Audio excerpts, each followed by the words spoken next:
think this is probably one of the best recipes that I have made for a while. It is a steam meal and it is super, super delicious. I absolutely love this one. I'm going to be making this again very, very soon because I devoured my plateful. It was absolutely gorgeous. So this is creamy herby chicken and it comes with mashed potato and glazed carrots.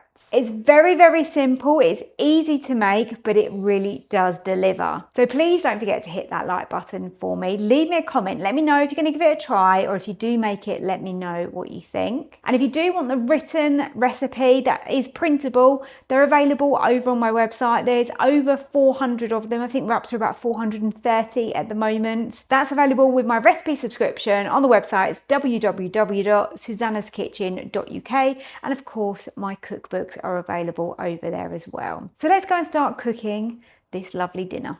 To make this steam meal, I start off with my potatoes in the bottom of the Ninja pot. As you can see, I've got a kettle here of boiling water and I'm adding that so that they are well covered, and I've got a stock pot in there as well, and that's going to add so much extra flavour to my potatoes. I always do that. So close the lid, and now you want to seal the pressure valve. Slide over to your pressure cook options, and we want to be cooking these on high. I've left them quite large, so depending on the size of your potatoes is going to be how long that they take to cook. But use a quick release on this, and I'm going to go with 9 minutes and then press start. When it says pre on the screen, that's just the building up of the pressure inside the pot. Then it will start counting down your time and then do the pressure release. Using this method gives you super soft potatoes ready for mashing. So my mashed potato is all prepared. You can put whatever you like in it. I've put a little bit of parmesan and some butter, and they mash down so easily. Obviously, if you want to add cream or milk, you can do, but that is perfect. So what you want to do is be able to put this in a dish where you can layer up your chicken over the top so that it's all going to fit on the rack. But I'll show you that in a moment. So I'm going on to sear and saute in my pot. I've just literally given that a really quick rinse out from doing the potatoes. So not too high a heat. I don't want to use too much spray oil if we can avoid it. So I've got 4 chicken breasts that I'm using, and I've just seasoned those with salt and pepper, and they fit in a treat. So last one going in.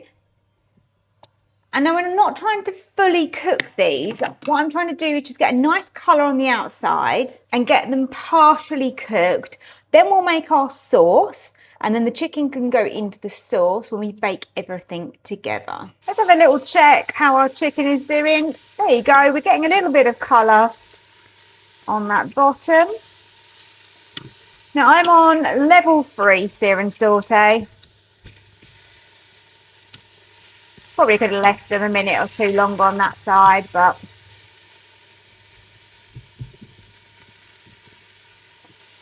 add spray oil as you need to.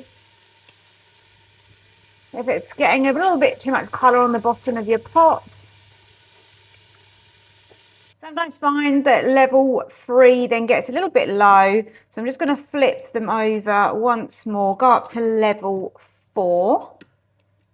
Just cook them through a little bit more. I probably want sort of 4 or 5 minutes ish on each side. There'll still be a little bit raw in the middle, but we will finish them off. So we're nearly there. And just to mention, obviously it's going to depend on the thickness of your chicken breast to how long they're going to take to fully cooked. But what I can do is use a meat thermometer after we've done the next process of baking and just check that they are at a safe internal temperature. Now the reasons for me not doing this as a steam meal is, one, to show you something a little bit different. Even if I was doing a steam meal, I'd still need to make the sauce in the pot and then kind of layer it up anyway if I want a sauce. Or do, obviously, remove the food and do the sauce at the end, but then of course your food can be getting cold, which isn't ideal. But the other reason is that sometimes I find with steam meals is that I find that my chicken breast isn't as nice as I would like using a steam meal. Let me know in the comments what you think to chicken breast cooked using a steam meal. There are recipes that I've done where I've really enjoyed it and it's been really good, and other times I've tested things and thought, I'm not sure that I like it. The chicken kind of became a little bit rubbery even though I don't think it was overcooked as such.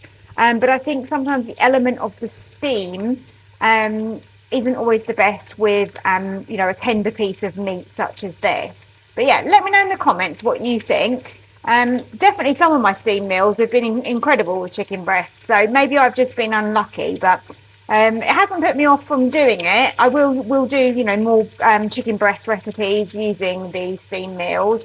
But I think for now, I just wanted to try something a little bit different as well and to show you something different.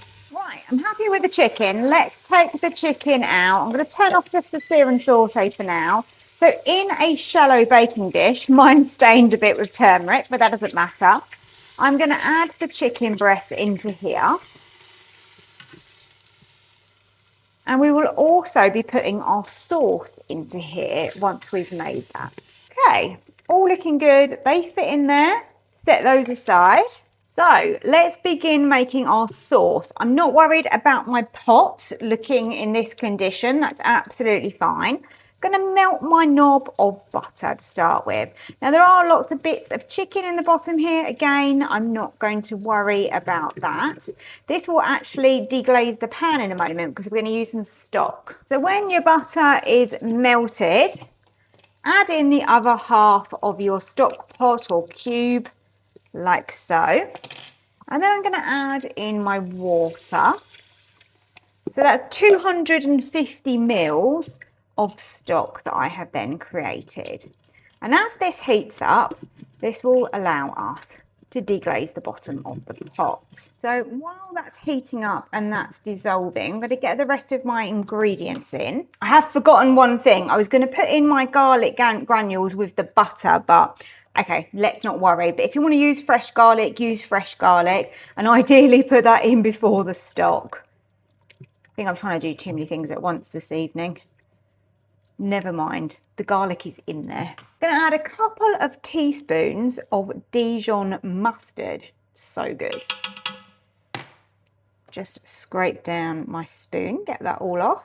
I'm going to add in a teaspoon of dried thyme and also parsley. And I'm opting for fresh parsley, a couple of teaspoons of fresh parsley, or you can use dried parsley if you like. I'm going to swap over to my silicone whisk. So it's going to be a little bit better to be making this come together.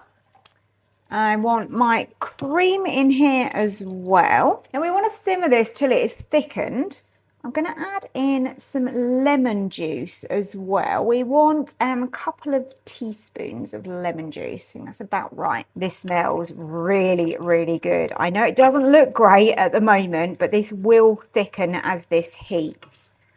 And I'm going to keep whisking it until I've got a lovely herby sauce that is going to work really, really well with our chicken. So when you're happy with your sauce, and obviously you can have it as thick or as thin as you like, I'm ready to get that out and pour that over my chicken. Here you go. So plenty of sauce there.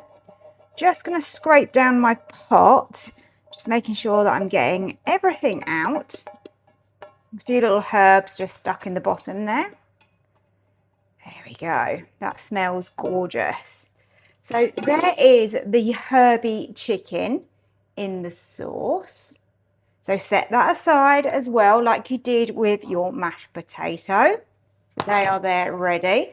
Let's move on to our carrots. So with this recipe, it isn't a quick one because we are creating elements that are super, super tasty.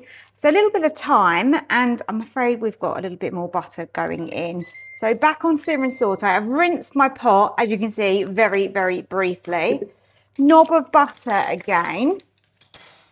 Just going to let that melt down, melting. Then with your carrots, you can use honey or maple syrup on your carrots, and that's going to give you your sweetness. 500 grams of carrots here. Get those all in.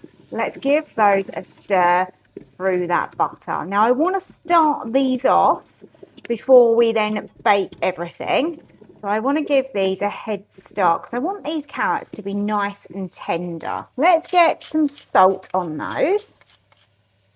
And then if you like, which I do, I like some black pepper as well. Toss those around a little bit more. Lovely, everything's coated. A little splash of water is just going to help them to soften, and then also add in our tablespoon of honey. As I said, you can use maple syrup if you prefer. Okay, so I'm going to leave these on sear and saute and just let these start to cook away until they have softened. Not quite sure how long I'm going to do these for, to be honest, as yet. But probably like 10 minutes, and then everything's going to go on to bake. So my carrots are going to stay in the bottom of the pot. Then I'm going to add my mashed potato on the rack, because that's already cooked. All we're doing with that is just keeping it warm, you know, in the pot. Then I'm going to put my chicken on top of that, and that fits nicely on my rack, and that can sit over the top of my carrots when they are ready. You'll notice that I peeled my carrots and then I sliced them on an angle, so they're all fairly thin pieces. Let me grab one to show you. There you go. So they're just like this, and that way they're going to cook down much quicker. Now we're at a stage where most of the liquid has now gone. We've had 5 minutes or so. And remember, these are going to go on to bake, so they haven't got to be fully cooked. We are nearly there with those. I'm happy with those. Turning off the sear and saute, if we don't want it to catch too much on the bottom. This is perfect. So I'm going to just scoop those carrots up so they're more in the middle, because that's going to help us to lower the rack over. And then carefully, with all of this food, we're going to lower that over the top. Now we've got food in there for 4 people. There's a lot of food going on. I'm going to close the lid and I'm going to go on to bake. Okay, time is up. So I've baked this on 180 for 15 minutes. Now it will depend on the thickness of your breasts, but I always check mine with a meat thermometer, which is exactly what I have done. This is linked on my website, on my accessories page, if you do want to get one. And this is just from Amazon. It's inexpensive, and it is something I use so much, several times a week, just to check my meat. So I'm now ready to serve up.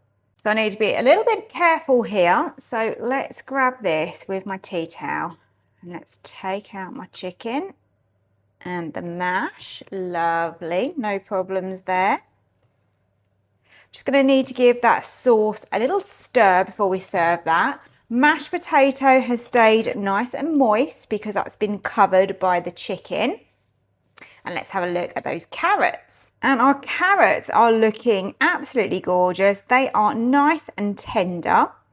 Now, obviously, if you want yours with more of a bite, or you want yours like super soft, then just cook them accordingly before we go on to the bake. But they've been cut thin enough that they are tender enough for how I like them. And I know they're going to be super sweet because they've got that honey on them. So here it is, all served up. This is one portion. We've got the carrots, we've got the sauce, I've sliced the chicken, and that is on that bed of mashed potato. Now, I think this is quite a special dinner, this one. So it's a little bit more effort, but I think it is absolutely worth it, and so tasty. I've given the sauce a try. The carrots are sweet and delicious. Look at those. And of course, creamy mash, what's not to love? Give it a try. Thank you so much for watching, and I hope to see you next time for another video.